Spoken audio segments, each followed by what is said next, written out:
रूप से मिलनी चाहिए। क्योंकि एक बार को आप सोचिए, आखिर उस बच्चे की गलती क्या होती है जो एक गरीब घर में पैदा होता है और उसको बेहतर शिक्षा से वंचित होना पड़ता है। शिक्षा के सामने एक पैसे की दीवार खड़ी है, जो जितनी ऊंची दीवार लांघ सकता है, जो जितना अधिक पैसा शिक्षा पे खर्च कर सकता है, वो उतनी बेहतर शिक्षा पा सकता है। लेकिन अगर एक देश एक है, लोकतांत्रिक देश है, तो शिक्षा भी सबको एक समान रूप से तो मिलनी ही चाहिए।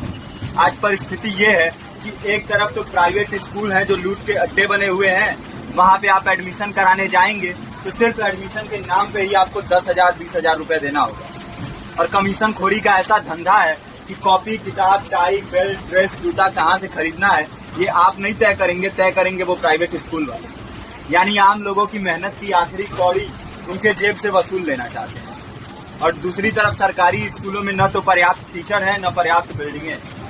2019 का ही ये पुराना आंकड़ा है कि हर 100 में से 52 स्कूलों में या तो एक टीचर है या 2 टीचर हैं। और उन्हीं टीचरों के ऊपर जिम्मेदारी थोप दी जाती है कि जनगणना करो, मतगणना करो, पशुगणना करो, तमाम काम करवाए जाते हैं। और 19 के बाद से तब से कितने टीचर रिटायर हुए होंगे और 18 के बाद से कोई टीचर की वैकेंसी भी नहीं है। आप खुद भी सोच सकते हैं ये परिस्थिति और कितनी बिगड़ी है। इसीलिए हम लोग ये मांग उठा रहे हैं, चाहे कोई राष्ट्रपति का बच्चा हो या किसी मजदूर का, सबको शिक्षा एक समान मिलनी चाहिए और निःशुल्क रूप से मिलनी चाहिए। प्रेमचंद ने अपने दौर में भी कहा था कि एक सभ्य समाज में ऊंची से ऊंची तालीम मुफ्त होनी चाहिए और इसका पूरा खर्च गवर्नमेंट को उठाना चाहिए, क्योंकि हमारे देश को फौज से ज्यादा आवश्यकता तालीम की है। और शिक्षा से जुड़ता हुआ ही दूसरा मुद्दा हम लोग उठा रहे हैं।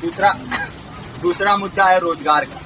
रोजगार की परिस्थिति ये है कि आज सरकारी सेक्टर हो या प्राइवेट, सब कुछ ठेका संविदा के हवाले किया जा रहा है। परमानेंट नौकरियां लगातार घटाई जा रही है। इसी रेलवे में 1995 के आसपास लगभग 18.5 लाख कर्मचारी काम करते थे, लेकिन आज उनकी संख्या 12 लाख है।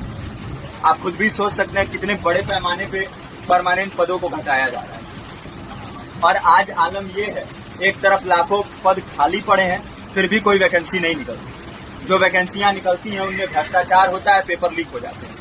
RO, UP police, BPSC, SSC, CGL, ऐसे तमाम पेपर लीक हो चुके हैं, आप लोग भी जानते हैं। अभी नीट की धांधली में ये पता चला कि एक एक पेपर 30 लाख से 50-50 लाख रुपए में बेचा गया। हम और आप तो ये पैसा नहीं दे सकते। पूरी की पूरी कारस्तानी सरकार, प्रशासन, शिक्षा माफियाओं की होती है। और भुगतता कौन है?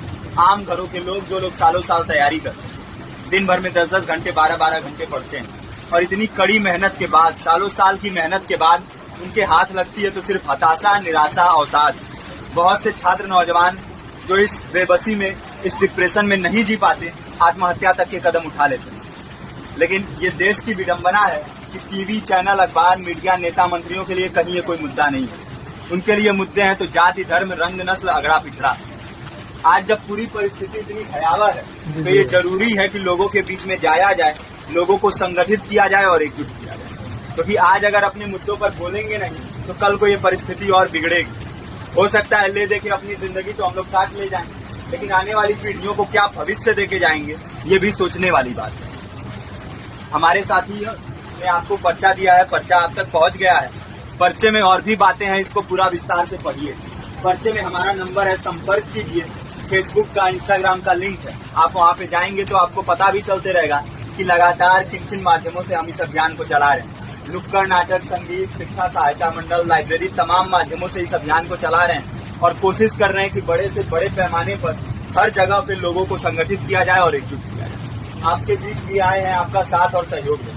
साथ इस रूप में कि आप भी हमारे इस कारवां और इस मुहिम से जुड़िए।